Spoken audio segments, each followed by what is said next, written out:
Assalamualaikum warahmatullahi wabarakatuh. Saya jumpa lagi guys, channel saya Arips Official guys.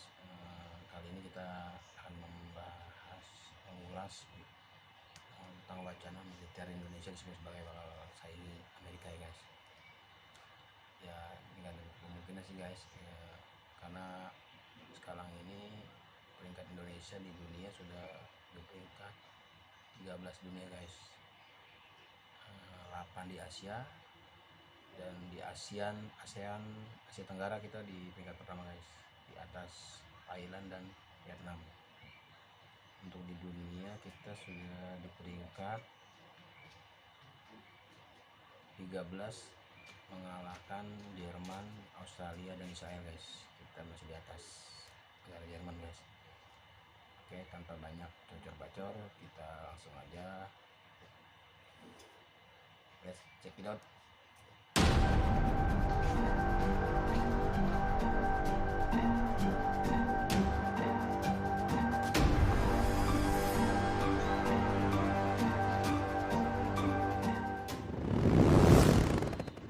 Ambisi Indonesia memperbarui alutsista demi sejajar dengan kekuatan militer dunia. Kewibawaan sebuah negara salah satunya diukur dari kekuatan militernya. Tak cuma berbagai negara di dunia terus berlomba untuk memperkuat alat utama sistem persenjataannya, bukan untuk mengobarkan peperangan namun untuk menjaga kedaulatan bangsa dan negara dari gangguan internal dan eksternal. Memastikan segenap kehidupan dan sumber daya yang dimiliki sebuah negara terlindungi dengan aman dari banyak negara itu. Indonesia termasuk salah satu yang terus-menerus memperkuat alutsistanya dengan teknologi termutakhir. Lantas bagaimanakah ambisi Indonesia dalam memperkuat pertahanan militernya, sehingga ditakuti negara-negara besar lainnya? Setelah ini kita bahas satu persatu.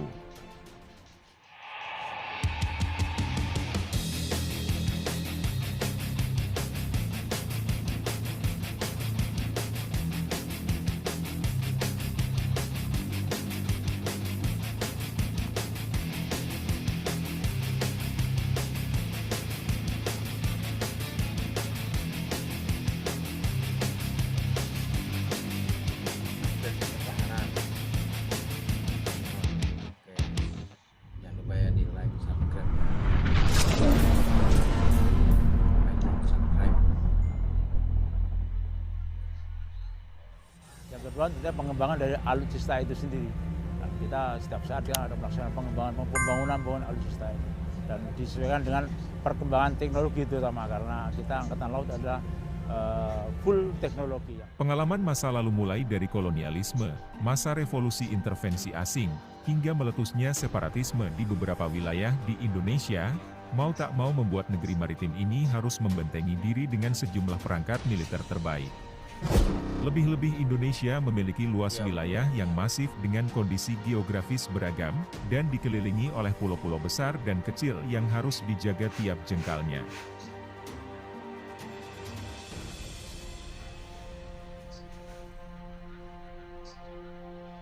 Karenanya tak lama usai kemerdekaan diproklamirkan Presiden Soekarno langsung menggebrak dengan memperkuat persenjataan 3 Matra Angkatan Bersenjata Republik Indonesia, ABRI, kini disebut Tentara Nasional Indonesia, hingga disegani di kawasan dan dunia.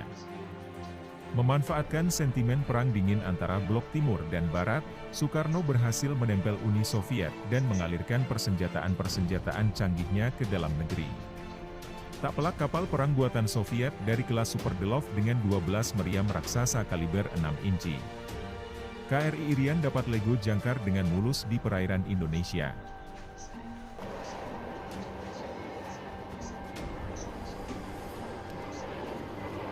Tak hanya itu, Soekarno juga berhasil mendaratkan pesawat tempur canggih Soviet seperti pesawat pemburu supersonik MiG-21, MiG-15, MiG-17. Pesawat supersonik MiG-19 dan pesawat pembom Tu-16, pesawat MiG-21 saat itu merupakan jet tempur supersonik tercanggih di dunia. Bahkan lebih canggih dari pesawat Amerika pesawat supersonik F-104 dan F-5 Tiger. Sedangkan kepemilikan pesawat pembom strategis 16 memosisikan Indonesia sejajar dengan 3 negara lainnya yang juga memiliki pesawat pembohong yaitu Rusia, Amerika, dan Inggris. Angkatan Udara Indonesia pada 1960-an menjadi armada udara paling mematikan di dunia dengan kekuatan 100 armada pesawat. Kekuatan militer Indonesia era modern, kekuatan militer Indonesia yang telah dibangun Soekarno terus berlanjut hingga era modern, pemanfaatan teknologi digital pesawat tanpa awak peluru kendali kemampuan siluman hingga artificial intelijensi menjadi keunggulan baru dalam perangkat senjata teranyar tanpa upgrade teknologi senjata yang dimiliki. Sebuah bangsa hanya akan jadi perkakas usang dengan tingkat efektivitas rendah karenanya. Pemerintahan Joko Widodo menggencarkan rencana strategis pertahanan nasional yang disupervisi oleh Menteri Pertahanan Prabowo Subianto, untuk memodernisasi alutsista TNI. Anggaran jumbo pun disiapkan untuk upgrade teknologi ini pada 2022. Kementerian Pertahanan Kemenhan merupakan salah satu kementerian yang mendapatkan pos anggaran paling besar pada postur anggaran pendapatan dan belanja negara APBN 2022. Program riset industri dan pendidikan tinggi pertahanan sebesar Rp67,89 miliar, dan program dukungan manajemen sebanyak Rp79,77 triliun.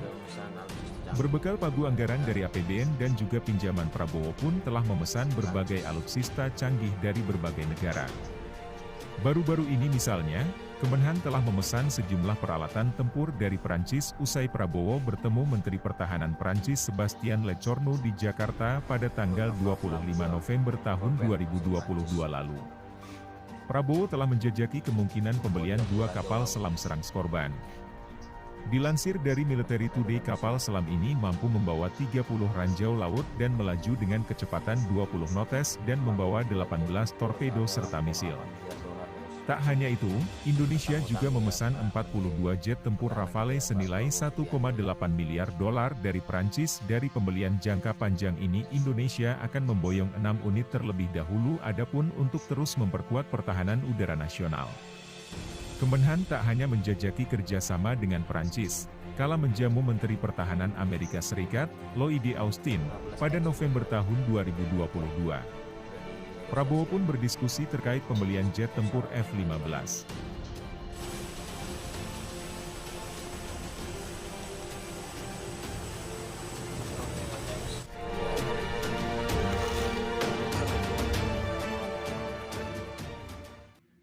Belanja militer di era Pak Jokowi ya, paling terbesar ya sejarahnya ya, baru kali ini yang terbesar kata Menteri Pertahanan Pak Prabowo Subianto ya. Makanya dengan dana sebesar ini 8,9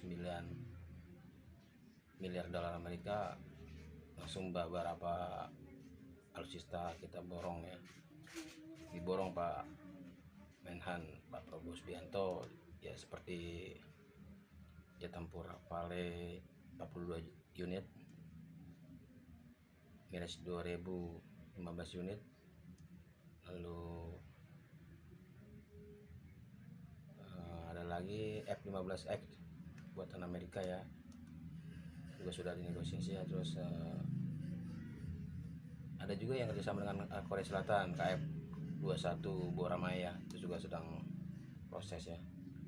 Jadi sekitar ada 100-an lebih itu akan memperkuat angkatan TNI Angkatan Udara kita ya depannya guys.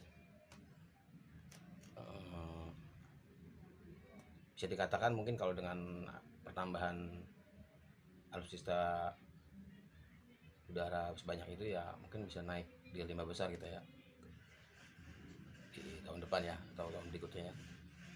Dengan nggak cuman udara aja sih guys, Pak Prabowo juga nambah alutsista di darat juga, di laut juga ada penambahan kapal selam 2 unit ya, kapal selam Scorpion ya dari Prancis. Kalau di darat juga kan PT Pindad juga bisa memproduksi sendiri, kayak semacam kendaraan lapis baja, tank itu bisa bikin sendiri. Tapi